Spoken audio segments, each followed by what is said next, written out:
श्री राधा कृष्णाभ्याम नमः। भगवान श्री कृष्ण की कथा का आश्रय लेने वाले भक्तजनों में महात्मा वेद व्यास जी एवं गुरुजनों की आज्ञा से श्रीमद् भागवत महापुराण के द्वितीय स्कंद के तीसरा अध्याय प्रस्तुत करती हूँ। तीसरा अध्याय कामनाओं के अनुसार विभिन्न देवताओं की उपासना तथा भगवत भक्ति के प्राधान्य का निरूपण। श्री सुखदेव जी ने कहा, परीक्षित, तुमने मुझसे जो पूछा था कि मरते समय बुद्धिमान मनुष्य को क्या करना चाहिए, उसका उत्तर मैंने तुम्हें दे दिया। जो ब्रह्म तेज का इच्छुक हो वह बृहस्पति की, जिसे इंद्रियों की विशेष शक्ति की कामना हो वह इंद्र की, जिसे संतान की लालसा हो वह प्रजापतियों की उपासना करे। जिसे लक्ष्मी चाहिए वह माया देवी की, जिसे तेज चाहिए वह अग्नि की, जिसे धन चाहिए वह वसुओं की, और जिस प्रभावशाली पुरुष को वीरता की चाह हो उसे रुद्रों की उपासना करनी चाहिए। जिसे बहुत अन्न प्राप्त करने की इच्छा हो वह अदिति का, जिसे स्वर्ग की कामना हो वह अदिति के पुत्र देवताओं का, जिसे राज्य की अभिलाषा हो वह विश्व देवों का, और जो प्रजा को अपने अनुकूल बनाने की इच्छा रखता हो उसे साध्य देवताओं का आराधन करना चाहिए। आयु की इच्छा से अश्विनी कुमारों का, पुष्टि की इच्छा से पृथ्वी का, और प्रतिष्ठा की चाह हो तो लोक माता पृथ्वी और आकाश का सेवन करना चाहिए। सौंदर्य की चाह से गंधर्वों की, पत्नी की प्राप्ति के लिए उर्वशी अप्सरा की, और सबका स्वामी बनने के लिए ब्रह्मा की आराधना करनी चाहिए। जिसे यश की इच्छा हो वह यज्ञ पुरुष की, जिसे खजाने की लालसा हो वह वरुण की, विद्या प्राप्त करने की आकांक्षा हो तो भगवान शंकर की, और पति पत्नी में परस्पर प्रेम बनाए रखने के लिए पार्वती जी की उपासना करनी चाहिए। धर्म उपार्जन करने के लिए विष्णु भगवान की, वंश परंपरा की रक्षा के लिए पितरों की, बाधाओं से बचने के लिए यक्षों की, और बलवान होने के लिए मरुद गणों की आराधना करनी चाहिए। राज्य के लिए मनवंतरों के अधिपति देवों को, अभिचार के लिए निऋति को, भोगों के लिए चंद्रमा को, और निष्कामता प्राप्त करने के लिए परम पुरुष का नारायण को भजना चाहिए। और जो बुद्धिमान पुरुष है वह चाहे निष्काम हो, समस्त कामनाओं से युक्त हो अथवा मोक्ष चाहते हो, उसे तो तीव्र भक्ति योग के द्वारा केवल पुरुषोत्तम भगवान की ही आराधना करनी चाहिए। जितने भी उपासक हैं उनका सबसे बड़ा हित इसी में है कि वे भगवान के प्रेमी भक्तों का संग करके भगवान में अविचल प्रेम प्राप्त कर लें। ऐसे पुरुषों के सत्संग में जो भगवान की लीला कथाएं होती है उनसे उस दुर्लभ ज्ञान की प्राप्ति होती है, जिससे संसार सागर की त्रिगुणमयी तरंग मालाओं के थपेड़े शांत हो जाते हैं, हृदय शुद्ध होकर आनंद का अनुभव करने लगता है, इंद्रियों के विषयों में आसक्ति नहीं रहती, केवल ये मोक्ष का सर्वसम्मत मार्ग भक्ति योग प्राप्त हो जाता है।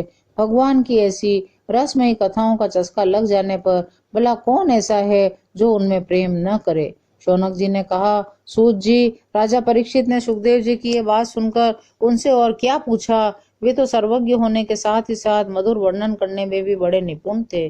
सूत जी, आप तो सब कुछ जानते हैं, हम लोग उनकी वह बातचीत बड़े प्रेम से सुनना चाहते हैं, आप कृपा करके अवश्य सुनाइए।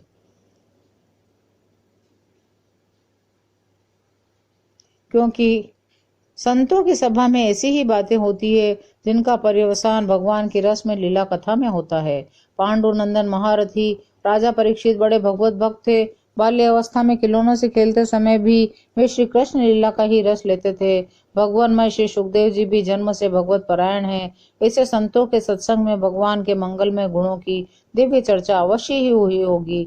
जिसका समय भगवान श्री कृष्ण के गुणों के गान अथवा श्रवण में व्यतीत हो रहा है, उसके अतिरिक्त सभी मनुष्यों की आयु व्यर्थ जा रही है।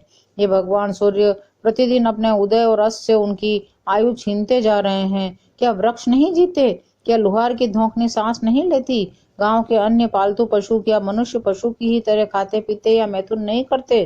जिनके कान में भगवान श्री कृष्ण की लीला कथा कभी नहीं पड़ी, वह नर पशु, कुत्ते, ग्राम, सूकर, ऊंट और गधे से भी गया बीता है।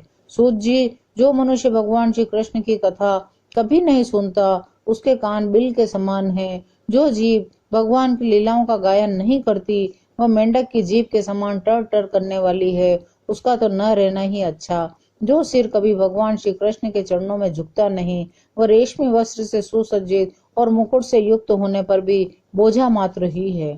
जो हाथ भगवान के सेवा पूजा नहीं करते वे सोने के कंगन से भूषित होने पर भी मुर्दे के हाथ हैं।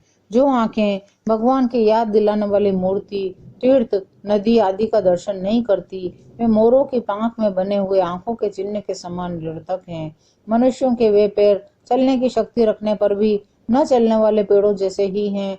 वे भगवान की लीला स्थलियों की यात्रा नहीं करते। जिस मनुष्य ने भगवत प्रेमी संतों के चरणों की धूल कभी सिर पर नहीं चढ़ाई, वह जीता हुआ भी मुर्दा है। जिस मनुष्य ने भगवान के चरणों पर चढ़ी हुई तुलसी की सुगंध लेकर उसकी सराहना नहीं की, वह श्वास लेता हुआ भी श्वास रहित है। सूत जी, वह हृदय नहीं लोहा है जो भगवान के मंगलमय नामों का श्रवण कीर्तन करने पर भी पिघल कर उन्हीं की ओर बह नहीं जाता। जिस समय हृदय पिघल जाता है, उस समय नेत्रों में आंसू छलकने लगते हैं और शरीर का रोम रोम खिल उठता है। प्रिय सूत जी, आपकी वाणी हमारे हृदय को मधुरता से भर देती है। इसलिए भगवान के परम भक्त आत्मविद्या विशारद श्री सुखदेव जी ने परीक्षित के सुंदर प्रश्न करने पर जो कुछ कहा, वह संवाद आप कृपा करके हम लोगों को सुनाइए। इस प्रकार तीसरा अध्याय यहाँ समाप्त होता है। शेष अगले अंक में। जय श्री कृष्ण।